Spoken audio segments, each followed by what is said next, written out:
नमस्कार, स्वागत है आपका अपना जिला के प्राइम बुलेटिन में। मैं हूं अकरम जैदी। खबरों को विस्तार से जानने के लिए अपना जिला.co.in पर विजिट करें। आइए नजर डालते हैं मेरठ और आसपास के शहरों की बड़ी खबरों पर। डॉक्टर वीके सिंह जिला मजिस्ट्रेट ने मेरठ में भारतीय नागरिक सुरक्षा संहिता 2023 की धारा 163 के अधीन प्रदत्त अधिकारों का प्रयोग करते हुए जनपद मेरठ के संपूर्ण क्षेत्रों में प्रतिबंधात्मक निषेधात्मक आदेश तात्कालिक प्रभाव से लागू कर दिए हैं। इन आदेशों के अनुसार जनपद में किसी भी व्यक्ति, संस्था, संगठन द्वारा किसी कार्यक्रम माध्यम से सांप्रदायिक सद्भाव व सामाजिक सौहार्द को बिगाड़ने का प्रयास किया तो सख्त कार्रवाई होगी। किसी भी व्यक्ति, संगठन द्वारा कोई ऐसा कार्यक्रम सार्वजनिक निजी स्थल पर आयोजित नहीं किया जाएगा जिससे किसी जाति, पंथ, संगठन, धर्म के अनुयायियों की भावनाओं को आघात पहुंचे और सांप्रदायिक धार्मिक उन्माद की स्थिति उत्पन्न हो। इसके साथ ही कोई भी व्यक्ति भवन स्वामी की अनुमति के बिना उसके भवन, दीवार अथवा अन्य स्थान पर पोस्टर, हैंडबिल नहीं चिपकाएगा, प्रचार लेख नहीं कराएगा और ना ही होर्डिंग अथवा कटआउट लगाएगा। साथ ही साथ कार्यक्रमों में लाउडस्पीकर नहीं लगाएगा। लाउडस्पीकर लगाने के लिए अनुमति लेनी आवश्यक है। डीएम डॉक्टर वीके सिंह ने बताया कि समय अभाव के कारण उपरोक्त आदेश जन सुरक्षा, शांति एवं कानून व्यवस्था एवं लोक पर शांति को दृष्टिगत करते हुए एक पक्षीय रूप से पारित किए जा रहे हैं। यह आदेश जनपद के संपूर्ण क्षेत्र में अथवा उनकी सीमाओं में जो व्यक्ति आते जाते अथवा उपस्थित रहते हैं उन पर समान रूप से प्रभावी होगा। यह आदेश दिनांक 30 दिसंबर 2025 से 27 फरवरी 2026 की मध्य रात्रि 12 बजे तक लागू रहेगा। मेरठ के जानी थाना क्षेत्र की सार्थक सिटी में सोमवार को सड़क किनारे एक अज्ञात व्यक्ति का शव मिलने से क्षेत्र में सनसनी फैल गई। सूचना मिलने पर पुलिस मौके पर पहुंची और जांच शुरू की। मृतक की उम्र करीब 35 वर्ष बताई जा रही है। उसकी लंबाई लगभग 5 फुट 4 इंच है और रंग सांवला है। मृतक के दाहिने हाथ में सफेद धातु का कड़ा पाया गया है। प्रथम दृष्टया मृतक के मुस्लिम समुदाय से होने की आशंका जताई जा रही है। पुलिस ने आसपास के लोगों से पूछताछ की लेकिन मृतक की पहचान नहीं हो सकी। स्थानीय लोगों के अनुसार मृतक कूड़ा बीनने का काम करता था और नशे का आदी था। बताया गया कि वह अक्सर रात के समय नशे की हालत में सड़क किनारे ही सो जाया करता था। पुलिस का कहना है कि शव की शिनाख्त करने के प्रयास किए जा रहे हैं। आवश्यक कार्रवाई करते हुए शव का पंचनामा भरकर पोस्टमार्टम के लिए भेज दिया गया है।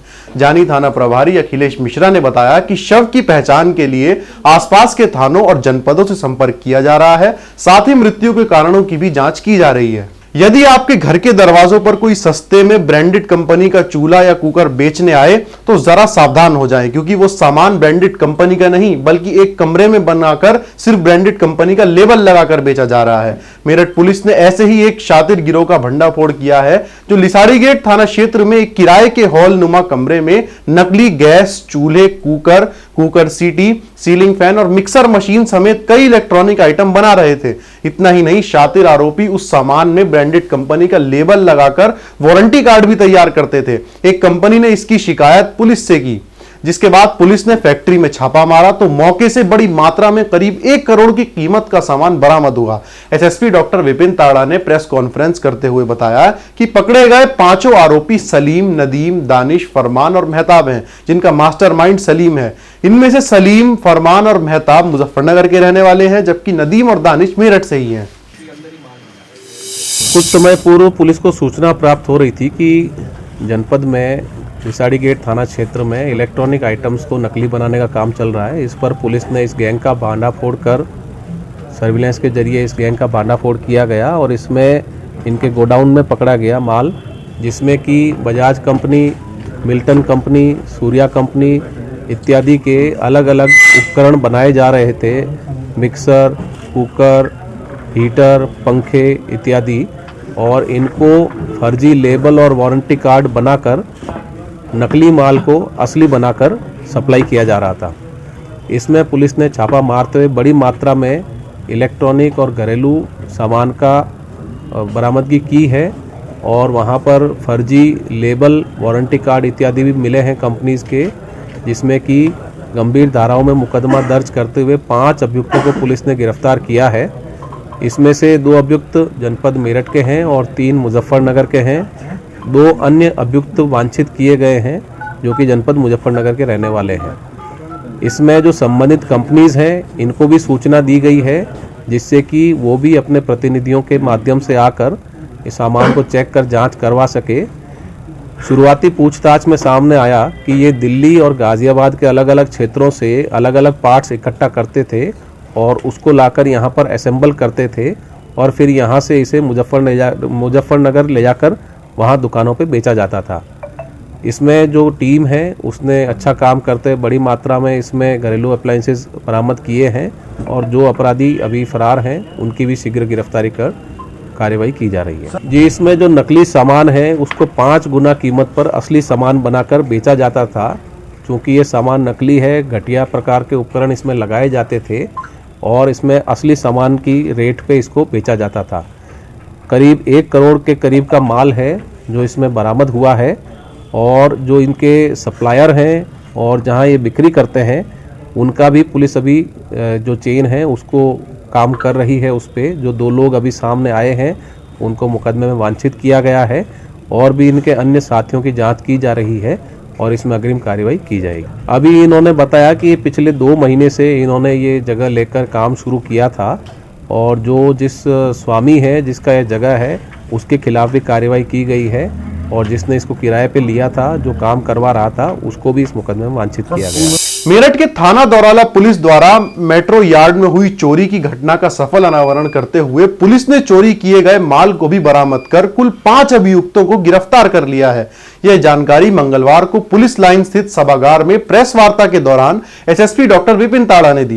उन्होंने बताया कि बीती 23 दिसंबर को थाना दौराला क्षेत्र के ग्राम सिवाया स्थित मेट्रो रेल यार्ड में हुई चोरी के संबंध में कॉन्ट्रैक्टर नंदलाल ने पुलिस को शिकायत दर्ज कराई थी। इस मामले में पुलिस ने चोरी की घटना में शामिल कंकरखेड़ा के सुहेल, फर्रुखाबाद के रिंकू, मोनू और धर्मेंद्र, उत्तराखंड के रमेश को गिरफ्तार किया गया।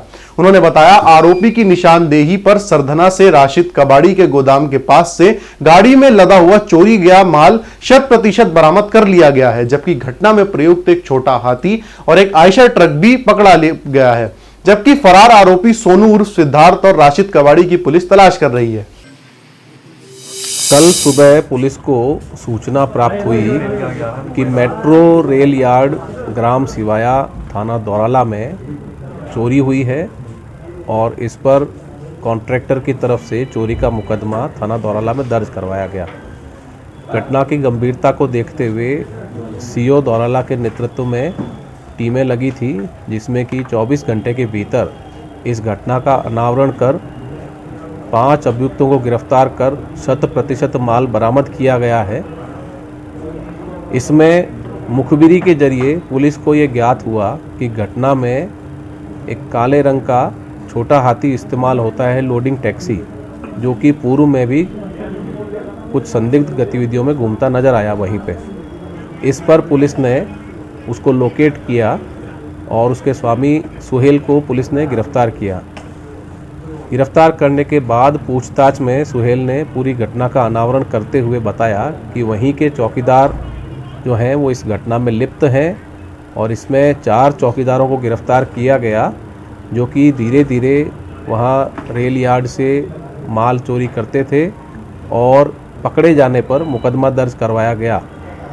ये माल जो है सुहेल के पास से बरामद हुआ, जो वाहन प्रयुक्त हुआ वो भी बरामद हुआ है। 5 अभियुक्तों को पुलिस ने गिरफ्तार किया, जिनमें से 4 वहीं के चौकीदार हैं और 2 अभियुक्त फरार हैं, जिनको कि पुलिस अभी गिरफ्तार करने के प्रयास में है। गाजियाबाद के शालीमार गार्डन थाना क्षेत्र में हिंदू रक्षा दल द्वारा खुलेआम तलवार वितरण किए जाने का मामला सामने आया था। इस पूरे घटनाक्रम का वीडियो सोशल मीडिया पर लगातार वायरल हो रहा था, जिसमें हिंदू रक्षा दल के कार्यकर्ता लोगों को तलवारें बांटते नजर आ रहे थे। थाना शालीमार गार्डन पुलिस को इस संबंध में सोशल मीडिया के माध्यम से सूचना मिली थी कि हिंदू रक्षा दल के राष्ट्रीय अध्यक्ष पिंकी चौधरी द्वारा तलवारों का वितरण किया जा रहा है। सूचना मिलते ही पुलिस ने सख्त कार्रवाई करते हुए 16 नामजद और 25 से 30 अज्ञात लोगों के खिलाफ मुकदमा दर्ज कर लिया है। वहीं अब तक इस मामले में 10 लोगों को गिरफ्तार किया जा चुका है।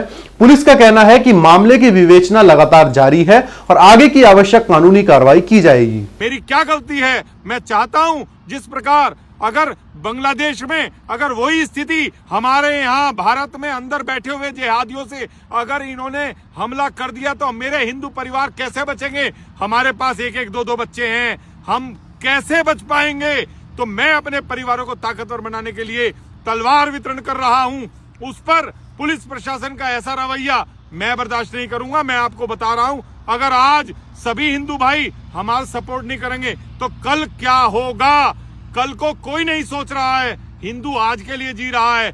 अगर मैं हिंदू के लिए कल की चिंता कर रहा हूं तो आप क्या कर रहे हैं? आप मेरा सोशल मीडिया के माध्यम से पूरी ताकत से मेरा सपोर्ट करें। अगर आप हमारा सपोर्ट करेंगे तो हमारा मनोबल बढ़ेगा, और हमारा मनोबल बढ़ेगा, आप एक बार कह देंगे कि हिंदू को बचाने के लिए हिंदू रक्षा दल वाले पूरी ताकत से कार्य कर रहे हैं, तो सरकार भी झुकेंगी, पुलिस प्रशासन भी कहेगा कि ठीक कर रहे हैं।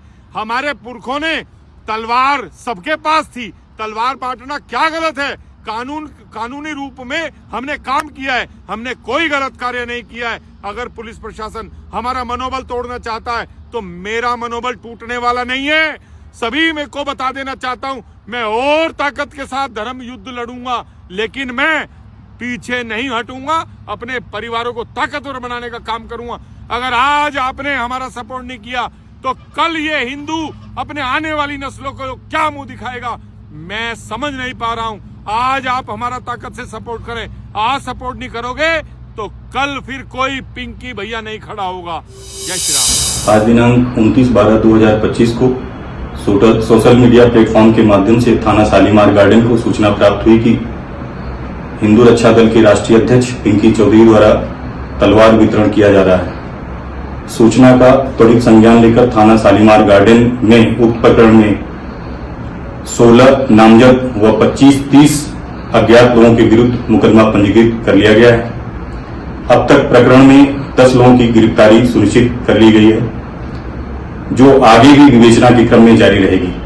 मौके पर शांति व्यवस्था और कानून व्यवस्था की स्थिति सामान्य है। मेरठ में पुलिस ने सोमवार देर रात गौकशी के मामले में बड़ी कार्रवाई करते हुए मुठभेड़ के दौरान एक गौकश को घायल अवस्था में गिरफ्तार किया। वहीं थाना सरूरपुर पुलिस ने बरनावा पुल के पास चेकिंग के दौरान आरोपी एहसान को दबोचा। बता दें, पुलिस पर फायरिंग के बाद जवाबी कार्रवाई में आरोपी के पैर में गोली लगी और मौके से तमंचा, कारतूस और गौकशी के उपकरण बरामद किए गए हैं। आरोपी का एक साथी अंधेरे का फायदा उठाकर मौके से फरार हो गया। घायल को सीएचसी सरूरपुर भेजा गया है। फरार आरोपी की तलाश जारी है। पुलिस के अनुसार गिरफ्तार अभियुक्त के खिलाफ पहले से भी गौवध अधिनियम के तहत मुकदमा दर्ज है और फरार आरोपी की तलाश के लिए पुलिस टीम गठित कर दी गई है। मामले में विधिक कार्रवाई की जा रही है। थाना सरधना पुलिस ने बड़ी कार्रवाई करते हुए असला बरामदगी के दौरान पुलिस पर फायर करने वाले शातिर अभियुक्त नाजिम को मुठभेड़ में घायल अवस्था में गिरफ्तार कर लिया। पुलिस की जवाबी कार्रवाई में आरोपी के दाहिने पैर में गोली लगी, जिसके बाद उसे उपचार के लिए सामुदायिक स्वास्थ्य केंद्र भिजवाया गया। पुलिस के अनुसार आरोपी नाजिम एक गंभीर आपराधिक मामले में वांछित था। पूछताछ के दौरान उसने पूर्व में हुई फायरिंग की घटना में अपनी संलिप्तता स्वीकार की और वारदात में प्रयुक्त तमंचा छिपाने की जानकारी दी। इसी क्रम में पुलिस टीम जब आरोपी को बरामदगी के लिए बताए गए स्थान पर लेकर पहुंची, तभी उसने मौका पाकर पुलिस पर जान से मारने की नियत से फायरिंग कर दी। घटना के बाद पुलिस ने आत्मरक्षा में जवाबी कार्रवाई की, जिसमें आरोपी घायल हो गया। मौके से एक अवैध तमंचा, एक खोखा कारतूस तथा बिना नंबर प्लेट की स्कूटी बरामद की। पुलिस ने आरोपी के खिलाफ पुलिस मुठभेड़ व आर्म्स एक्ट समेत अन्य धाराओं में मुकदमा दर्ज किया है। पुलिस रिकॉर्ड के अनुसार आरोपी का आपराधिक इतिहास लंबा है और उसके खिलाफ विभिन्न थानों में कई संगीन मुकदमे दर्ज हैं। दिनांक 29 दिसंबर 2025 को थाना सरधना क्षेत्र में मुखबिर की सूचना पर नाजिम पुत्र जब्बार को हिरासत में लिया गया। ये व्यक्ति 900/25 जो कि थाना सरधना में कस्बा क्षेत्र में फायरिंग की घटना में पंजीकृत किया गया था, इसमें वांछित चल रहा था। इसके द्वारा बताया गया कि जो तमंचा इसने फायरिंग में यूज़ किया था वह दौराला पुल से मड़ियाई के रास्ते पे इसने छुपा रखा है। पुलिस टीम ने इसकी निशानदेही पर तमंचे की बरामदगी के दौरान नाजिम द्वारा पुलिस टीम पर फायर खोला गया। उसी तमंचे के द्वारा वह पुलिस टीम ने भी आत्मरक्षार्थ फायरिंग में इस पर फायर खोला, जिसमें इसके बाएं पैर पर गोली लगी है। वह इसको उपचार हेतु अस्पताल में भर्ती कराया गया है। नाजिम के पास से घटना में प्रयुक्त स्कूटी भी बरामद की गई है। वह इसके ऊपर 9 से अधिक मुकदमे पंजीकृत हैं पूर्व से ही। इसमें अग्नि विधिक कार्रवाई थाना सरधना पर की जा रही है। गाजियाबाद पुलिस ने अपराधियों के खिलाफ बड़ी कार्रवाई करते हुए थाना अंकुर विहार क्षेत्र में एक मुठभेड़ के दौरान हत्या की वारदात को अंजाम देने वाले 2 शातिर अपराधियों को गिरफ्तार किया है। दोनों आरोपियों पर 25-25 हजार रुपए का इनाम घोषित था। मुठभेड़ में एक आरोपी के पैर में गोली लगी, जिससे वह घायल हो गया। पुलिस ने आरोपियों के कब्जे से हत्या में इस्तेमाल किया गया एक हथियार, एक अवैध पिस्टल, एक तमंचा और एक चोरी की मोटरसाइकिल बरामद की है। पुलिस के अनुसार गिरफ्तार आरोपियों की पहचान अफसर उर्फ भालू और शहजाद के रूप में हुई है। दोनों आरोपी अंकुर विहार क्षेत्र के निवासी हैं और इनके खिलाफ हत्या, लूटपाट समेत कई अन्य आपराधिक मामले दर्ज हैं। पुलिस ने बताया कि दोनों आरोपी 11 दिसंबर 2025 को अंकुर विहार क्षेत्र में एक व्यक्ति की गोली मारकर हत्या करने की घटना में शामिल थे। दिनांक 11 दिसंबर 2025 को डीएलएफ थाना अंकुर विहार के अंतर्गत रहने वाले शिवम नाम के युवक की गोली मारकर हत्या कर दी गई थी, जिसके संबंध में थाना अंकुर विहार पर मुकदमा दर्ज किया गया था तथा इसमें पूर्व में 2 अभियुक्तों को गिरफ्तार किया जा चुका है। विवेचना से अन्य 2 अभियुक्त सुहेल उर्फ मन्नू तथा मोहम्मद शान प्रकाश में आए थे, जिनकी गिरफ्तारी हेतु टीमों का गठन किया गया था तथा इन दोनों पर 25,000 रुपये का इनाम भी घोषित था। आज दिनांक 29/30 दिसंबर 2025 की रात्रि में थाना अंकुर विहार को यह सूचना प्राप्त हुई कि ये दोनों वांछित अभियुक्त इस क्षेत्र में देखे गए हैं। सूचना के आधार पर थाना अंकुर विहार की पुलिस टीम तथा स्वाट टीम ग्रामीण जोन द्वारा रामलीला ग्राउंड गढ़ी कटैया थाना अंकुर विहार के पास चेकिंग की जा रही थी। इस दौरान सामने से बुलेट सवार 2 संदिग्ध व्यक्ति आते दिखाई दिए, जिन्हें रोकने का प्रयास किया गया। तो ये दोनों व्यक्ति वहां से भागते हुए इन्होंने वहां से भागने का प्रयास किया, जिसपे पुलिस टीम द्वारा इनकी घेराबंदी की गई। दोनों व्यक्तियों ने अपने पास रखे असलहों से पुलिस टीम पर जान से मारने की नीयत से फायर किया। जवाबी आत्मरक्षा फायरिंग में इनमें से दोनों के पैर में गोली लगी। पूछताछ में इसमें से एक ने अपना नाम सुहेल उर्फ मन्नू निवासी डाबर तालाब थाना अंकुर विहार बताया तथा दूसरे ने अपना नाम मोहम्मद शान निवासी निछोरा रोड थाना लोनी बताया तथा इन्होंने पूछताछ में स्वीकार किया कि अपने अन्य 2 साथियों के साथ मिलकर इन्होंने 11 दिसंबर को शिवम की हत्या की थी। इनके कब्जे से घटना में प्रयुक्त बुलेट मोटरसाइकिल तथा पिस्टल तमंचा आदि बरामद हुए हैं। साथ ही इनके आपराधिक इतिहास की जानकारी की गई तो इसमें से मन्नू के विरुद्ध हरियाणा, दिल्ली, गाजियाबाद, बागपत में कुल 17 मुकदमे दर्ज हैं। शान के विरुद्ध भी 7 मुकदमे दर्ज हैं। घायल अभियुक्तों को उपचार हेतु अस्पताल भेजा गया है तथा प्रकरण में अन्य आवश्यक वैधानिक कार्रवाई की जा रही है। बुलंदशहर पुलिस ने नगर कोतवाली थाना क्षेत्र में हुए शिवम वर्मा हत्याकांड का खुलासा कर दिया है। पुलिस ने खुलासा करते हुए बताया कि अवैध संबंधों के चलते साठा निवासी शिवम की हत्या की गई थी। घटना के मुख्य आरोपी विक्की गुप्ता की पत्नी से शिवम के अवैध संबंध थे। साल 2024 में शिवम वर्मा विक्की की पत्नी को भगा कर ले गया था। इसी से क्षुब्ध होकर विक्की के साथ ही मनीष, राहुल, दिलशाद व 2 अन्य के साथ मिलकर हत्या कर दी। हत्या के बाद शिवम के शव को शिकारपुर के बादशाहपुर स्थित काली नदी में फेंक दिया था। इस मामले में पुलिस ने 4 आरोपियों को गिरफ्तार कर हत्याकांड का खुलासा कर दिया। दिनांक 21 नवंबर को थाना शिकारपुर क्षेत्र में ग्राम बादशाहपुर पचगई के निकट काली नदी में एक अज्ञात युवक का शव बरामद हुआ था। इस संबंध में थाना शिकारपुर पर तत्काल संगत धाराओं में अभियोग पंजीकृत करते हुए इस युवक की शिनाख्त एवं घटना के अनावरण के लिए एसएसपी बुलंदशहर सर के द्वारा सीओ शिकारपुर के नेतृत्व में 3 टीमें गठित की गई थी। इन टीमों के द्वारा इस घटना का आज सफल अनावरण किया गया है। इस युवक की शिनाख्त शिवम वर्मा के रूप में हुई है एवं इसकी हत्या में शामिल 6 अभियुक्तों में से 4 अभियुक्तों को आज गिरफ्तार किया गया है। आज गिरफ्तार किए गए अभियुक्तों में विक्की गुप्ता मुख्य अभियुक्त है, जिसके द्वारा अपने अन्य साथियों के सहयोग से उनको 3 लाख रुपए देकर इस हत्याकांड को अंजाम दिलाया गया था। इनके कब्जे से एक अवैध तमंचा जो घटना में प्रयुक्त हुआ है एवं कारतूस तथा घटना में प्रयुक्त गाड़ी बरामद हो गई है। घटना में शामिल 4 अभियुक्त में से मुख्य अभियुक्त विक्की गुप्ता एवं इनके साथी मनीष, राहुल एवं दिलशाद गिरफ्तार हो गए हैं। इनके 2 साथी विवेक एवं केशव अभी फरार हैं। इनकी यथाशीघ्र गिरफ्तारी सुनिश्चित की जाएगी। गिरफ्तार अभियुक्तों के द्वारा पूछताछ में बताया गया है कि विक्की गुप्ता की पत्नी के साथ मृतक शिवम के पूर्व से संबंध थे, जिसे 2024 में वो अपने साथ लेकर चला गया था। उसके बाद से ही लगातार शिवम का विक्की गुप्ता के घर आना जाना था, जिसको लेकर इनमें काफ़ी नाराज़गी थी। इसी के चलते विक्की गुप्ता ने अपने साथियों के साथ मिलकर शिवम की हत्या की और इसका शव काली नदी में फेंक दिया था। इस संबंध में अग्रिम विधिक कार्रवाई की जा रही है। मेरठ में आशा कार्यकर्ताओं ने कलेक्ट्रेट पर प्रदर्शन कर अपनी मांगे रखी। आशा कार्यकर्ताओं का कहना है कि उनसे डिजिटल काम की अपेक्षा तो की जाती है, लेकिन ना तो 5G मोबाइल मिलता है और ना ही वाईफाई की सुविधा। महिला आंगनबाड़ी कर्मचारी संघ के बैनर तले प्रदर्शन में कार्यकर्तियों ने बताया कि शुरुआत में उन्हें सिर्फ 8 तरह के काम दिए जाते थे। अब 2023-24 की गाइडलाइन के मुताबिक 53 तरह के काम करने पड़ते हैं। आशा कार्यकर्ता आयुष्मान भारत कार्ड, आधार कार्ड, सी बैंक फॉर्म, आई कवच सर्वे जैसे डिजिटल काम करती हैं। साथ ही दस्तक अभियान, फाइल एरिया अभियान, कोविड काल में सेवाएं, पोलियो मुक्त भारत अभियान में भी योगदान देती हैं। टीबी खोज अभियान में 100 दिन का काम भी बिना किसी अतिरिक्त भुगतान के करना पड़ता है। कार्यकर्ताओं ने मुख्यमंत्री को संबोधित ज्ञापन में मांग की है कि उन्हें राज्य कर्मचारी का दर्जा दिया जाए, साथ ही 5G टैबलेट या मोबाइल की सुविधा दी जाए। हमारी मेन समस्या है फेस कैप्चर द्वारा राशन का वितरण करना। जो हमें थर्ड क्वालिटी के फोन मिले हैं उनसे हमारा फेस कैप्चर नहीं हो पाता और हम सभी गरीब महिलाएं हैं। हमें 6000 का मानदेय मिलता है, इसमें हम अपनी रसोई चलाए या हम फोन खरीदे। बहुत सी बहनें मेरी ऐसी हैं, उन्होंने कर्जा ले लेकर फोन लिया है, लेकिन इस पोषण ट्रैकर ऐप पर इतनी समस्या आ रही है कि फेस कैप्चर हो ही नहीं पाता। फिर हमें बताया गया कि रिकैप्चर के करो। रिकैप्चर अगर हम करते हैं तो वह सबमिट तो हो जाता है, लेकिन THR उस पर ना ही तो चढ़ पाता है, ना ही शो होता। एक लाभार्थी में ही हमें 2-2 दिन लग जाते हैं बुलाने में, और ये बोल रहे कि 2 दिन में हम 100% काम कर दें। हम बंधा मजदूर हैं, 24 घंटे काम करें, हमारी समझ में कुछ नहीं आ रहा। इसलिए हमारी समस्या का समाधान किया जाए और हमारी आवाज को माननीय मुख्यमंत्री जी तक पहुंचाया जाए। आज हम जिलाधिकारी महोदय से मिलेंगे और जिला कार्यक्रम अधिकारी जी से मिलेंगे।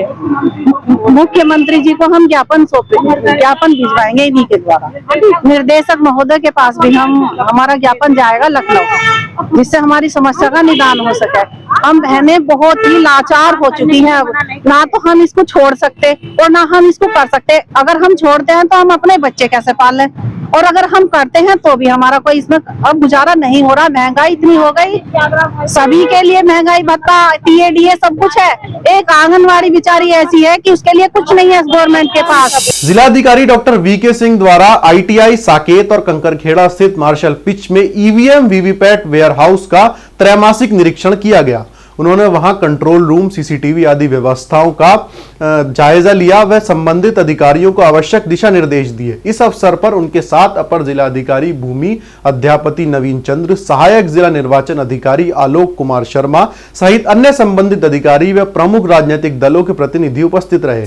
कलेक्ट्रेट सभागार में जिलाधिकारी डॉक्टर VK सिंह द्वारा कर करेत्तर, राजस्व संग्रह तथा राजस्व कार्यों की समीक्षा की। जिलाधिकारी द्वारा आबकारी, स्टाम्प ड्यूटी, वाणिज्य कर, प्रवर्तन, खनन, परिवहन, वानिकी, मंडी, नगरपालिका एवं नगर पंचायत की कर करेत्तर राजस्व संग्रह कार्यों की समीक्षा करते हुए निर्देशित किया गया कि कर करेत्तर व राजस्व वसूली के संबंध में संबंधित अधिकारी कार्यवाही करते हुए वसूली में अपेक्षित प्रगति लाया जाना सुनिश्चित करें। जिन विभागों की मासिक प्राप्ति में कमी आई है, आवश्यक कार्रवाई करते हुए लक्ष्य को पूरा करने के निर्देश दिए। उन्होंने कहा कि कर वसूली व राजस्व प्राप्ति के कार्यों में सक्रियता के साथ कार्यवाही की जाए।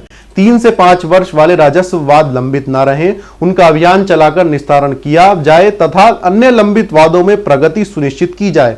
खनन विभाग, बाट मैप विभाग को निर्देशित DM VK सिंह ने कहा कि अवैध खनन पर सख्त कार्रवाई सुनिश्चित की जाए और प्रतिष्ठानों पर बाट मैप विभाग के द्वारा रेगुलर चेकिंग होनी चाहिए और घट तौली तुरंत रुकनी चाहिए। विद्युत विभाग को निर्देशित किया गया कि कहीं पर भी ढीले तार, क्षतिग्रस्त पोल, खराब क्षतिग्रस्त ट्रांसफार्मर, विद्युत ट्रिपिंग की शिकायतों पर आवश्यक कार्रवाई करते हुए शिकायतें दूर की जाए। नगर पंचायत और दूसरे निकायों को निर्देशित करते हुए DM ने कहा, चंद्र ग्रहण साफ सफाई की व्यवस्था रेगुलर बेसिस पर होनी चाहिए। इस अवसर पर अपर जिलाधिकारी नगर ब्रजेश सिंह, अपर जिलाधिकारी वित्त सूर्यकांत त्रिपाठी, ज्वाइंट मजिस्ट्रेट दीक्षा जोशी, जिला सूचना अधिकारी सुमित कुमार, समस्त EO सहित अन्य संबंधित अधिकारी उपस्थित रहे। मेरठ में 9वें Chaudhary Jagan Singh Tomar all India football tournament Rajban के तालकटोरा मैदान पर मंगलवार मुख्य अतिथि के रूप में पहुंचे हॉकी प्रशिक्षक जोगिंदर सिंह ने मुजफ्फरनगर की फुटबॉल अकेडमी टीमों से परिचय प्राप्त कर खेल की शुरुआत कराई। इस दौरान उन्होंने खिलाड़ियों को बताया कि हारने और जीतने से पहले खेलना सीखिए, क्योंकि खेलना और खेल को खेल भावना से खेलना आपको एक बेहतरीन खिलाड़ी बनाता है। मैच के दौरान राजेश शेट्टी, अशोक भटनागर, राजेंद्र प्रसाद और पवन तोमर आदि मौजूद रहे। रविवार के वार में हमने पुलिसिंग को लेकर मुख्यमंत्री योगी आदित्यनाथ की 2 दिवसीय लखनऊ में हुई वरिष्ठ अधिकारियों के साथ बैठक के बारे में आपको बताया था। मुख्यमंत्री योगी आदित्यनाथ ने पुलिस अधिकारियों को संबोधित करते हुए पब्लिक के साथ डिसेंट बिहेवियर यानी कि अच्छा व्यवहार करने की नसीहत दी थी। महिला होने की सारी गरिमा तार तार कर दी इस महिला दरोगा ने। अपना जिला ने इस खबर को प्रमुखता के साथ उठाया था और इसके बाद एसएसपी मेरठ डॉक्टर विपिन ताड़ा ने इस महिला दरोगा से संबंधित रिपोर्ट अलीगढ़ एसएसपी को भेज दी, क्योंकि यह महिला दरोगा छुट्टी लेने के बाद मेरठ में थी और मेरठ में ही उसने घटना को अंजाम दिया था। सवाल यह उठता है कि अब तक पुरुष पुलिसकर्मी ही इस तरीके की भाषा का प्रयोग करते थे। ऐसे में एक महिला दरोगा के द्वारा जिन शब्दों का प्रयोग किया गया उन्हें बोलते हुए हमें भी संकोच करना पड़ रहा है। तो ऐसे में पुलिस की महिला दरोगा ने उन शब्दों का जब प्रयोग किया है तो इसके लिए केवल लाइन हाजिर की कार्रवाई काफी है, जबकि लाइन हाजिर कोई कार्रवाई नहीं होती। क्या ऐसी महिला दरोगा को सस्पेंड नहीं करना चाहिए? बड़ा सवाल है। आप सुनिए एसएसपी डॉक्टर विपिन ताड़ा ने इस मामले के बारे में क्या कहा।